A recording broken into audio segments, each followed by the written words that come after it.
खुदाया। हम धन्यवाद करते हैं खुदाया सुंदर मुबारक दिन के लिए खुदा, सुंदर टाइम के लिए खुदा, ये जिंदगी में आपने जो लाया है खुदाया। हम दिल की गहराई से आपको खुदा व शुक्रगुजारी का भेंट चढ़ाते हैं। हे मेरे खुदावन खुदा, मेरे परमेश्वर पिता, जितनी भी स्तुति आराधना की गई है खुदावन, हम आपको अर्पण करते हैं खुदाया। ये आपको सुंदर अगरबत्ती इत्र और फूल की तरह लगे परमेश्वर। हमारी हर एक की जान समाधि पूरी कर आपकी महिमा के लिए परमेश्वर। आमीन।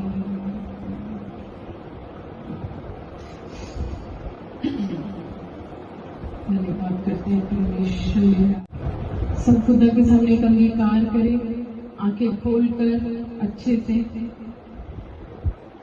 मैं जो बोल रही हूँ उसको अच्छे से सुनना, क्योंकि कलाम हम कितना भी पढ़ रहे, हम सुन कितना ना रहे, गुरुओं से, नबियों से, संतों से, मुनियों से हम कितना भी गहराई में ना पढ़ लें, लेकिन जब तक अगर हमारा विवेक चौकस नहीं है, साफ नहीं है, हमारे अंदर में से वो गलत बातें या संसार की बातें, इधर उधर की चिंताएं, सब कुछ अगर हमारे अंदर है, तो आप कितना भी पढ़ लो, कितना भी सोच लो कि वो थोड़े दिन ही आपके अंदर रहेगा, उसके बाद धीरे धीरे आप भूलते जाओ। और ये कैसे होता है? देखो, सबसे बड़ी बात, परमेश्वर के कलाम को समझने के लिए रूह से जन्मना पड़ता है। बोलते ना, खुदा को पहचानने के लिए, खुदा के कलाम को पहचानने के लिए उसके रूह तक जाना पड़ता है। आमीन। अब इसके लिए देखो, अगर हम परमेश्वर में चौकस नहीं है, क्योंकि आज मैं जो कलाम आपको बताऊंगी, क्योंकि ये मेरे पूरे 10 साल 15 साल की तो चौकसी मेहनत है। इससे पहले बचपन में तो मैं थी परमेश्वर पे, लेकिन जो अलर्ट रही है मेरे 12 साल की कंप्लीट मेहनत है। और खुदा ने अपने इतने गहरे भेद को मेरे अंदर जाहिर किया है, और वो मैं आपको बात बताऊंगा। उसके लिए सबसे पहले आप अंगीकार करें कि परमेश्वर पिता बचपन से लेकर आज तक मुझसे जो भी गलती भूल चुक हुई है, और बदलते भूल चुक जो भी हुई है, तो जो भी हो नजरअंदाज नहीं करो, उसको सोचना, उसको जानना, और 2 मिनट पूरा सोच के पहले माफी मांगो, अपने आप को पूरा क्लियर करो। और क्लियर करने के बाद, है ना, जो भी हमारे ऊपर व्यभिचार का अगर पाप पड़ा है, प्रभु व्यभिचार का पाप, सुन लो लोग अच्छे से, अगर हमारे अंदर व्यभिचार का पाप आया है प्रभु, तो भी उसको हमको माफ करो। व्यभिचार का मतलब क्या होता है? व्यभिचार के बहुत से रूप होते हैं। व्यभिचार के रूप होते हैं, एक तो गलत काम व्यभिचार, झूठ व्यभिचार, बुराई व्यभिचार, चुगली व्यभिचार, है ना चाहके भी किसी के बारे में सोचना, किसी के बारे में बोलना व्यभिचार। जब व्यभिचार का टिक आता है, क्योंकि मैं बड़े कलाम को बताने से पहले मैं आप लोगों को साफ करूंगी आपकी बुद्धियों को, क्योंकि ये कलाम अगर जब सुनोगे आपके माइंड में, आपकी बुद्धि में जाएगा, तब तुम इतने जबरदस्त तरीके से उस खुदा को समझ पाओगे। ये अनमोल होती है। मेरे रब कहे कि अनमोल मोती को अनमोल लोगों के सामने डालना। तो इससे पहले मैं आपको बताती हूँ, क्योंकि मैंने अभी इन दिनों मैंने जो देखा है, क्योंकि बाहर के लोगों को अभी मैं नहीं सिखा रही थी, मेरे परिवार के, और परिवार के होने के बाद अगर जब हम समझ के भी ना समझ काम करते हैं, क्या काम, क्योंकि खुदा के बच्चों का एक नेचर होता है कि वो हर एक जगह में अलर्ट रहते हैं।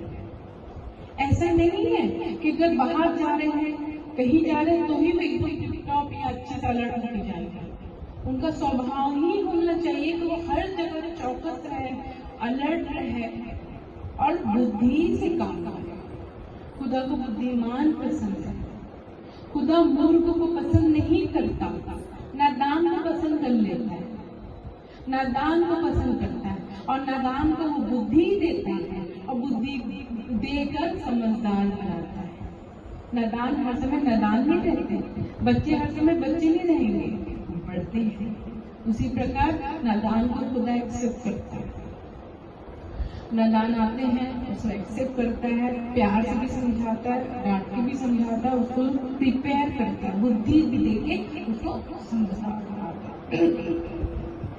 लेकिन मूर्ख को बार बार समझाने के बाद, बार समझाने के बाद भी अगर वो मूर्ख है तो मेरे रब का एक कलाम है, उसमें लिखा है कि ऐ मूर्खों तुम कब तक मूर्ख बने रहोगे, लिखा है। मुझे चिढ़ आती है उनसे, क्योंकि मैं तुमको इतना समझाने के बाद में नहीं समझे। तो ये बातें हैं, तो मेरी कोई बात नहीं। अब इसके लिए हमको क्या करना है? मूर्ख तुम जानबूझ के नहीं बने, तो वो बनेगे नहीं। कैसे बने? जानबूझ के का मतलब है कि तुम मूर्ख भी बन गए और तुम्हें पता भी नहीं चला। कैसे?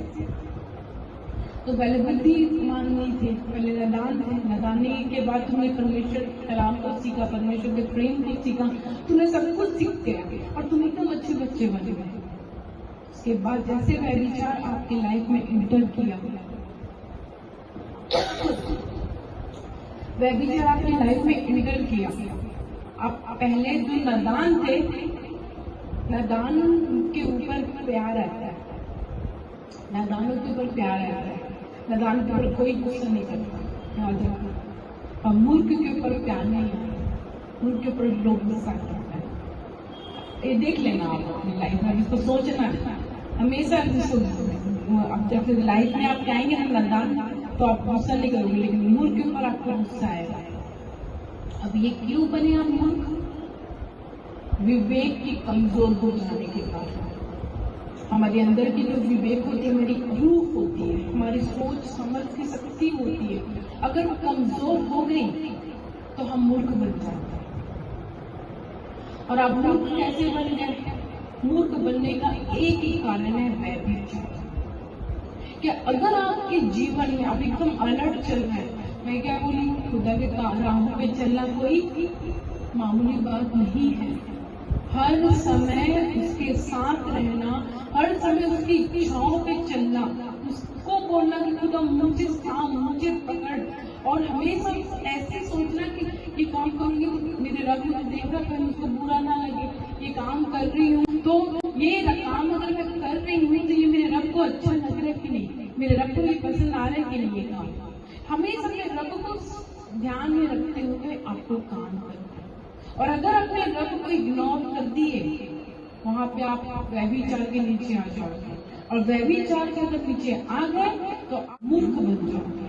और जैसे मूर्ख बने तो फिर गुस्सा भी, संसार भी गुस्सा करेगा, परमेश्वर भी बोलेगा कि मैं इनको क्या समझाऊं, क्योंकि जो जान के थी वो हो गया। भला होता कि तू नहीं जानता, तो मेरे रब का कलाम कहता है, भला होता कि तू नहीं जानता, पर तू जान गया तो तू मूर्ख बन गया। अब इसका क्या कारण है मूर्ख बनने का?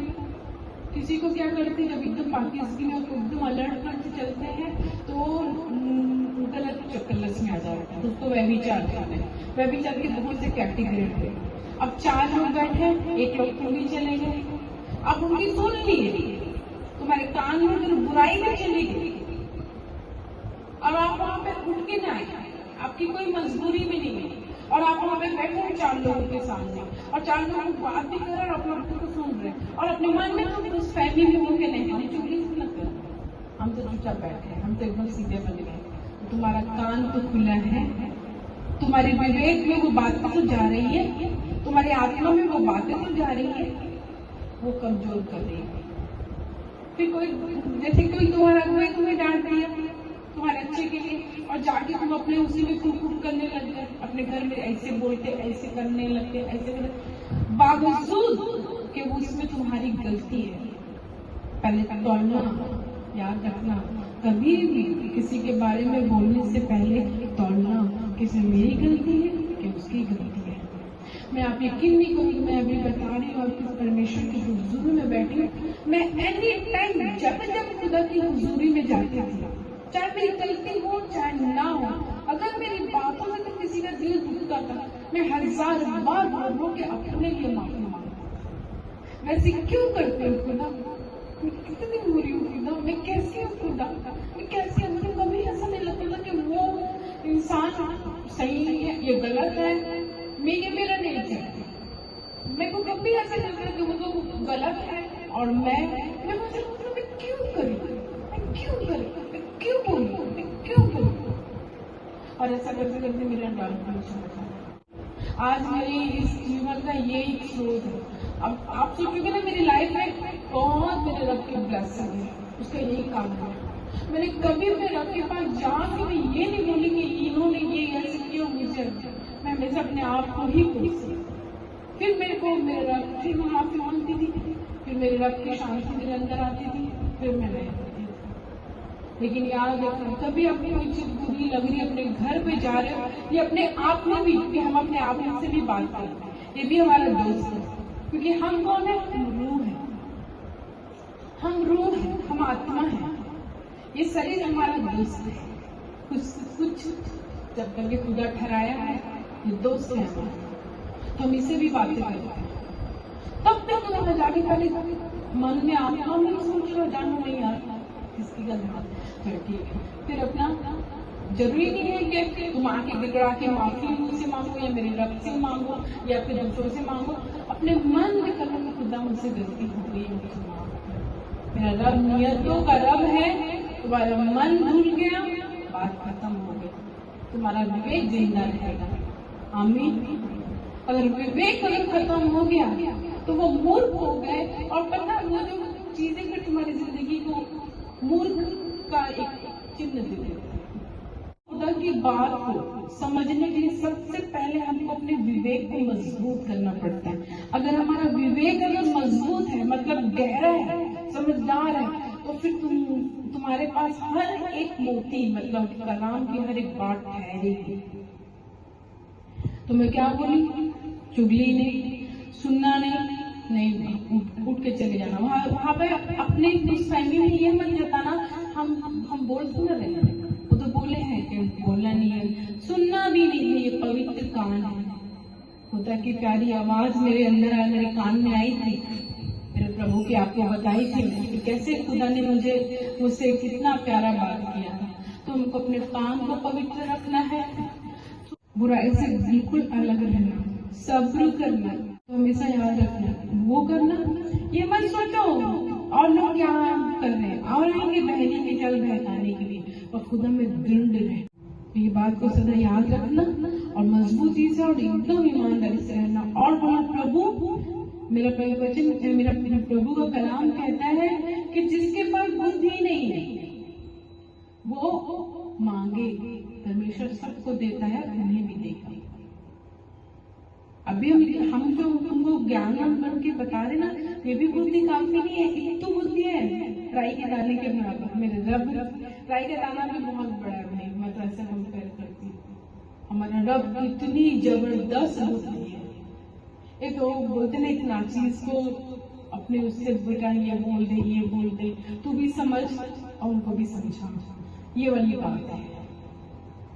तो यही बोला, खुदा मैं सदा तेरी हुजूरी में रहूं प्रभु, समझदार बन के रहूं प्रभु, और जो आदत है उसको बिल्कुल हटाना, शैतानी आदत दूर करना प्रभु। मैं कभी न कुड़कुड़ाऊंगी, मैं कभी जो मुझे डांट रहे, मुझे बता रहे, बावजूद की मेरी गलती है, उनकी नहीं है, तो बकायदा बोलो। नहीं तो हमको तो हमका रब तो वैसे ही ठेस देता अगर मेरी गलती रही, क्यों बोली, क्या ये पहले मेरे साथ होता था, माफी मांग क्या, बोल क्या। और कभी कभी तो ऐसा होता था जैसे मेरी गलती नहीं, फिर भी अगर मैं बोलूं तो मेरी इबादत से पहले जाके पहले उससे मैं मिलाप करती थी, फिर मुझे माफ कर दे, जो भी है खत्म करो। क्योंकि और जैसे हमको अपने रब के पास जाना है, सुकून से जाना है कि हमारे दिल में एक भी ऐसी चुभन ना हो।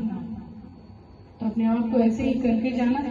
इस हफ्ते भर बिल्कुल इतना नहीं, प्रभु मुझे एकदम समझदार बना, मुझे एकदम अच्छे से अपने साथ रख। और मैं कभी मैं एक ही बोला, प्रभु को बोला, प्रभु मैं विश्वास करती हूँ तेरे कलाम में, लेकिन तू विश्वास कर, तेरा घराना उद्धार पाएगा, मेरे घराने उद्धार पा जाएगा, मेरे विश्वास को मजबूत रखना, बस और अपने विश्वास को मजबूत रखो। देखना परमेश्वर आप लोगों को एकदम अच्छे से बनाएगा।